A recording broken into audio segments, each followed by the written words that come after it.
welcome back to my channel, The Grim Reader. I'm Kathy Grimm, The Grim Reader.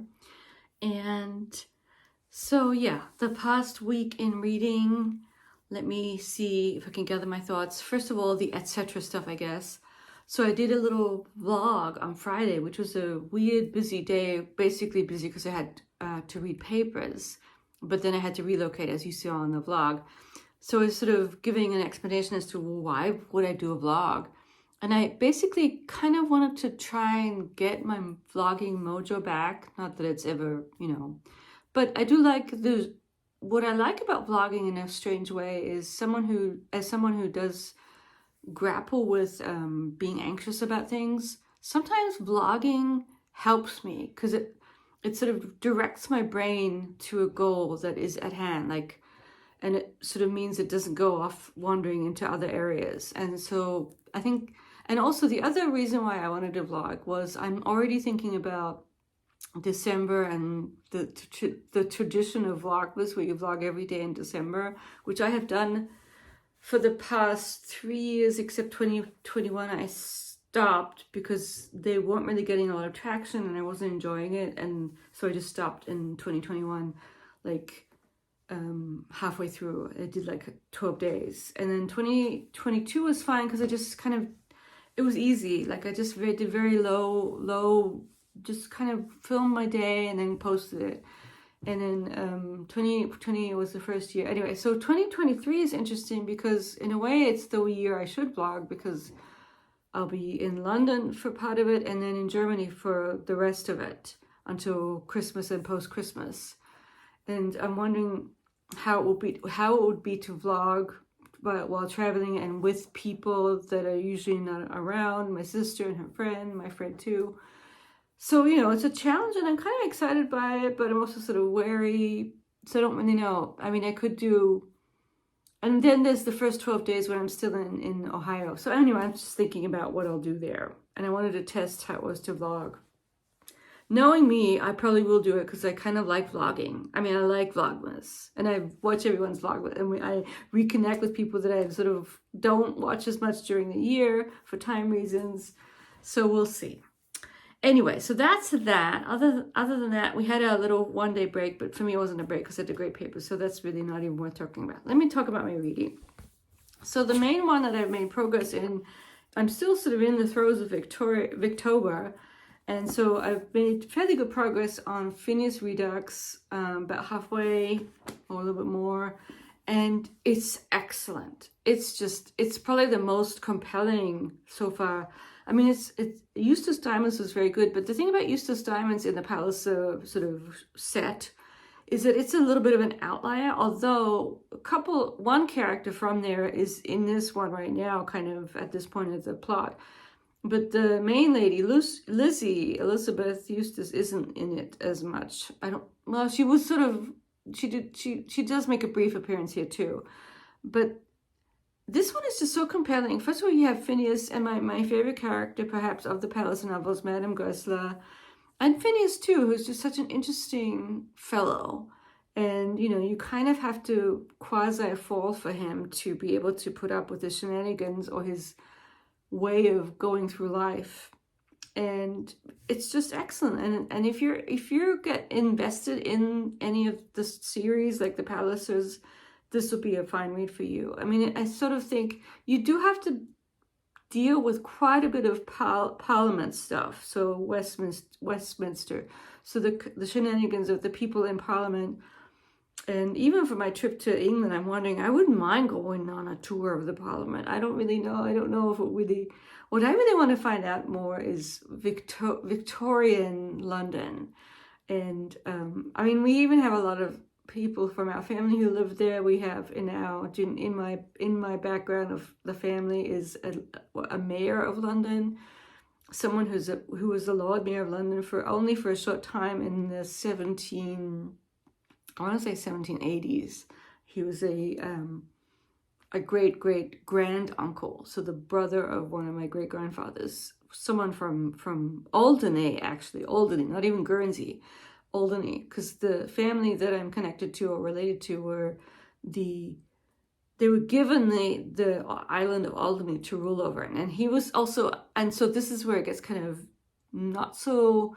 It's like the underside, the underbelly of a lot of my ancestry is dark stuff. Like a lot of people who went to Jamaica had slaves, and that's just a part of the history. But then also, he was pretty high up, and he made his fortune. Paul Lemessurier made his fortune with the East India Company. And from what I can tell, oh, that reminds me of another thing I want to tell you about, another media thing, thinking of the East India Company, all the terrible things that they did, probably. I don't really know. I haven't really done anything specifically to find out. But anyway, point being, I'm excited for London, and also just for connecting it to my reading. This is excellent, though.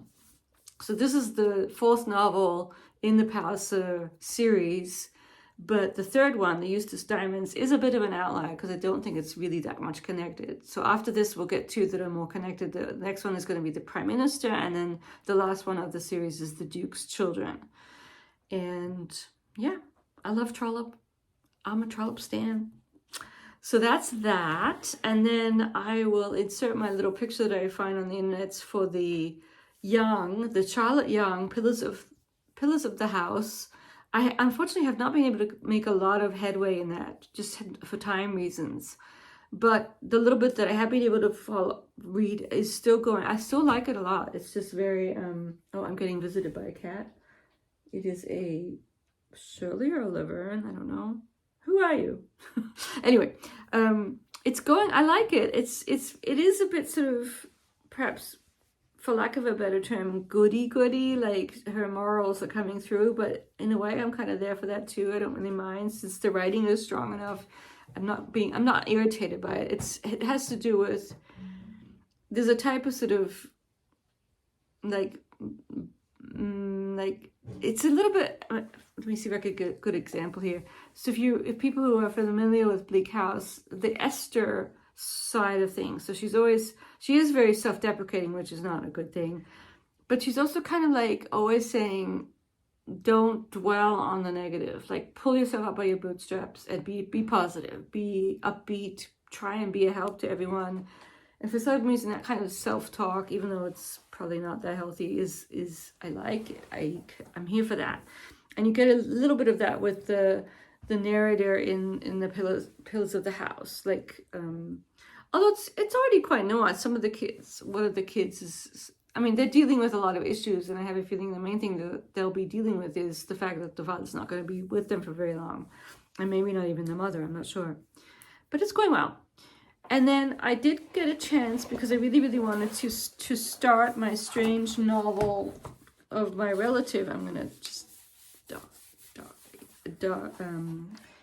dog-ear that page there. It doesn't matter. The big sort of reprint of my first cousin thrice removed's novel, Rome and Violence, and Where They Blossom. And as I said previously, at some point, I was kind of trying to read it and see how awful it was. And it's not awful. It's readable. It's sort of like Dickensian. And so the plot so far is, so she was deeply connected to Italy because of her Catholicism, probably lived there for a while too. Well, her husband was part of the papal Zouaves. And so it starts out in Italy, and it hones in a kind of rather Dickensian way on this very impoverished family, these two siblings who go out selling violets to the Inglesi and get money that way. And it describes their home life, which is, as you might imagine, not that nice. And then the plot, there's a lot of, this plot going to ensue. The story picks up a little bit, and it almost reminded me of Pinocchio, the actual novel of Pinocchio by what was his name? Collodi. I read The Adventures of Pinocchio, which is also, Victorian, but from Italy. And it's quite long and involved in a strange but good story. Anyway, this story from Italy, as it starts out in Italy, so someone comes to the door and kind of takes the little boy who's he's an orphan, but he lives with this family. And so he takes the little boy away on a ship to England with some other little boys, basically. I think they're pretty young. And it sort of has this feeling of foreboding. We don't know what's going to happen to Cesare. Cesare is his name. Cesare, Cesare. And so we don't know what's going to happen to Cesare. He's being sort of quasi kidnapped and is on this boat. And then they've just arrived to England, which they thought would be a paradise. And it says here, just describing England, the sun comes out at midday, but only to draw foul odors from the gutters beneath and light up more recesses where dirt and misery strive in vain to hide. Ragged children fight and scream on the footpath. Costermongers cry their wares. Women throw stale food and refuse into the street and chatter and laugh from their doorsteps. Many with Italian face and voice scolding at a tribe of black-eyed children in the Roman tongue. So I guess they're in a kind of Italian enclave. They catch a word here and there and lean eagerly out of the window to hear the familiar sounds, but no one heeds them or notices the forlorn little strangers in their prison house. So yeah, they're kind of, I don't know what's going to happen to them. I don't think good things are going to happen to them, but we shall see. It's a story. It's moving along. So that's that, and I'm quite enjoying it, even though I haven't been able to read that much of it. Partly because, so what has happened is I have fallen down a couple of rabbit holes. So the first one, and I don't even know how I came back to it. Maybe it was because of the news and stuff in the news. And the only thing I'm going to say about the awful news from you know where, and if I had a bit of a hard time figuring out my feelings towards the atrocities that are happening everywhere. But I think if anyone reads the London Review books, I really liked Judith Butler's contribution. She's getting so much backlash for what she said there, and I really liked it. I thought she did a good job. It is sort of in her theorizing way, but I like what she said about nonviolence, even, if it's naive or whatever, and kind of trying to give equal amounts. I mean, I don't want to even talk about it, but I liked it. I thought it was good, and I don't care what other people say. And I also kind of had this feeling she must have known she would get this kind of reaction, and for her to be quasi brave enough to print it.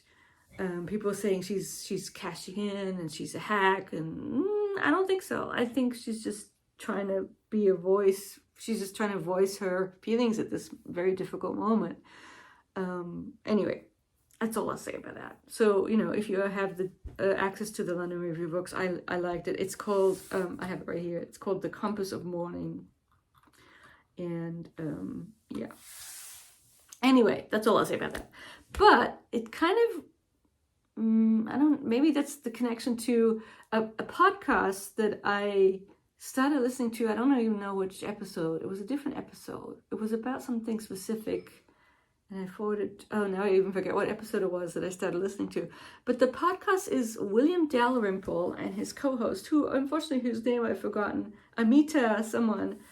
And they have a really good podcast called Empire. And it's about, basically, empire, like England and India, and coming from a sort of quasi critical in terms of the colonies point of view. I know, it was a completely different type of podcast topic of the same podcast, still Empire, but they were talking about Tolstoy. It's the biographical. They have a couple of episodes on Tolstoy, and I started listening to one where they're talking to the newest translator, I think, of Anna Karenina, and it was just so funny. They have a funny relationship. She's kind of like puts him in his place, which is kind of needed, I think, with William Dalrymple. I don't know that much about him, but he can be a bit of a bloviator. But she puts him in his place, and just, I love Tolstoy too. I'm interested in his biography. I have to say most of the Dostoevsky, even though if I did more reading, I probably would become interested in Dostoevsky, but for some reason Tolstoy. Anyway, so that's how I got listening to this podcast called Empire. So if anyone knows it, it's William Dalrymple and Amita someone. I apologize for not knowing her name. And he's written a lot of books, all kinds of different books. I think he lives in India. I don't know. Anyway, he's been around. He's of that generation, where you can tell. And that's part of his annoying quality, is that he tries to insert how much he's been around when he talks. Like, he knows everyone. He said he knows a lot. He's very knowledgeable. So, he has a lot to say about everything. Anyway, so Empire is my one quasi rabbit hole, and the other big rabbit hole that I fell under, and it's not even a book. I don't think I've even bought the book, although I am going to get the book. So it's a podcast called Between the Covers, and it's a book podcast, and the creator and person who does all these fantastic interviews is David Naimon, Naimon. And it's connected to Tin House, which I think is a publishing company. They put out books, but they've kind of taken this podcast under their wing. And the podcast is really phenomenally good. He has a very slow, sort of inclusive, reflective way of interviewing his people. And it's always people who have written books. And of course, you're not going to be interested in all of them, but I got hooked into his latest interview, which was with the author, from a British author called Kate Briggs, who has written a novel called The Long Form. And I don't even know exactly how. It's like, try to restep, how did I get into this?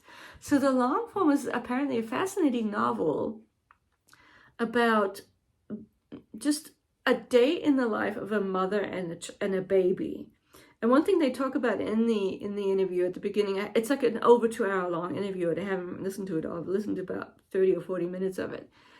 They talk about this idea of having the baby be a character. Can a 6-week-old child be a character in a novel? And how only in an unconventional way, because they're not really sentient in the way we are. But this is an experimental novel, and part of what's going on, and I just find this fascinating, even though it's pretty abstract, I guess, or esoteric or theoretical, but it's contemplating it's a meditation on time, and also like the form of writing a novel, and form in general in terms of time, and how interacting with the baby, and how that kind of does things to her perception of time, I gather.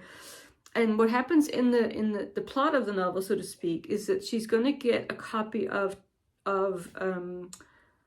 it's Henry Fielding's, one of Henry Fielding's novels. I forget which one. Tom Jones, I think it's it. And see, that's one I haven't read. I don't think I've ever read any Fielding. Oh my gosh, I'll have to remedy that. Where is the 17th century equivalent to Victor? And apparently the mother will be reading that book during the day, and it's going to be part of her reflective deliberations. And I just listened to her quote from the beginning of the novel, and I was fascinated by it. It sort of like seems, in a strange way, connected to Chouette, which was also about the baby, but it was kind of went off in a different direction. This baby is just a baby, but how having to interact so closely with this being that will, it sort of like is in control of you as much as you are in control of it, or have to watch over it so that it stays safe, that whole thing. And so they talk about motherhood, and then he's very connected to Ursula Le Guin, the writer, and had these long conversations, or has done a lot of stuff with her.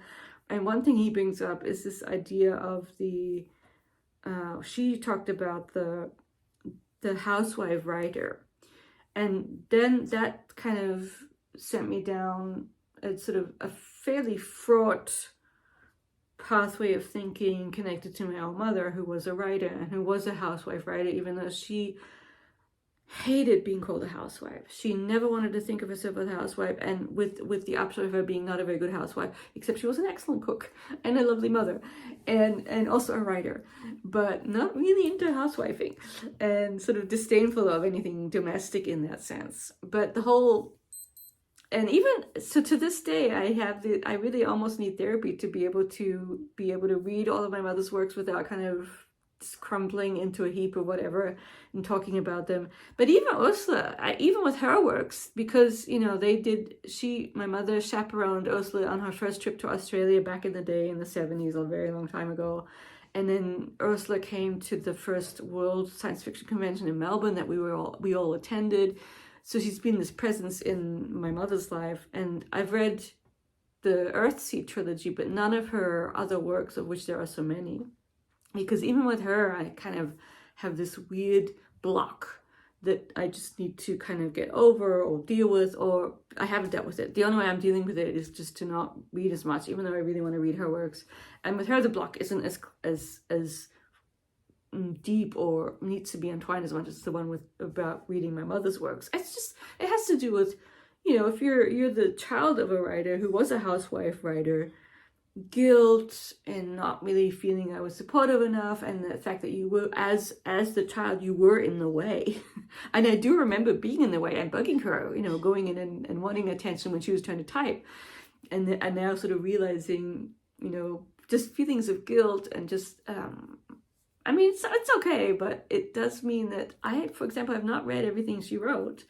And and also kind of remembering how she would want to talk about her stuff, and sometimes feeling a little bit resentful of her, or like, oh, whatever, mom, you're talking about your stuff again. That kind of like, just how people are. Families are like that. Families are weird. And so anyway, and he brings it all up because of his connection to Ursula Le Guin. And he even has an interview with another woman on there who did have a correspondence with my mother, Molly Glass, and I've never read her book for the same reason. So it's almost like everything in the orbit of my mother, it's like I cannot just interact with in a normal way, and it's kind of annoying. But maybe I'll get over it, we'll see. I really was thinking I should just go see a psychoanalyst or someone, see a therapist to talk this out and get it out. The whole family stuff. Families are complicated. Anyway, so let's see. But the podcast and the interview with Kate Briggs is phenomenal and very sort of, but it takes a lot of brain space. And I started like taking these notes because it is rather theoretical. And he asks complex, contextualizing questions, and then she gives equally complex and wonderful answers back. And before you know it, you have a 2-hour show. So I will report back. I definitely want to read the novel. And then it's almost like, well, now I kind of want to read it before I go back to the podcast. We'll see about that. There's just so much good stuff out there. And it's a little bit sort of like frustrating when you're very, very busy. I'm going to reach around here because I don't want to do any editing. Because there's one other book that I'm really, really kind of keen to start. And it is also connected to someone whose Substack I really, really enjoy, but I enjoy it in this frustrating way of everything is interesting and I have no time to engage. So how do you deal with everything is interesting, but I have to do my work? Everything is interesting, but I can't really engage. And it's Austin Kleon again. I have his book about steal your art or something. And everything he posts is the people he's interested in, the writers. He's an artist, comics, all kinds of stuff.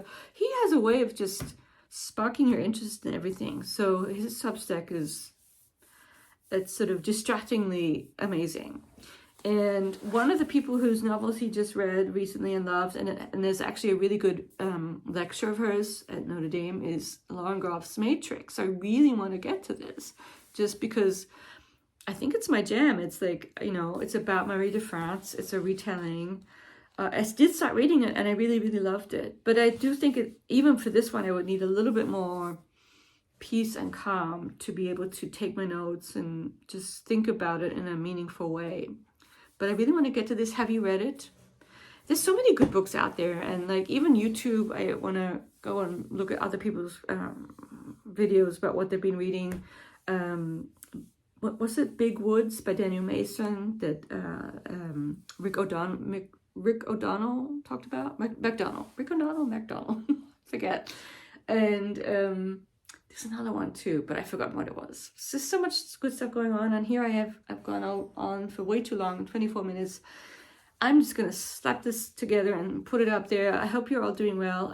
I'm so grateful for having 875 subscribers, and yeah, I hope you're doing well. Let me just show you Lily a little bit here. Lily, say hi. Are you gonna say hi, Lily? Lily. She's a little bit miffed with me because she comes in to want to interact with me and I don't have time because I'm working. And then she's like, I'm a little upset, Mama. I'm a little upset with you. Lily, don't be miffed. She's a funny girl. I will sign off for today and I will see you next week. Bye-bye.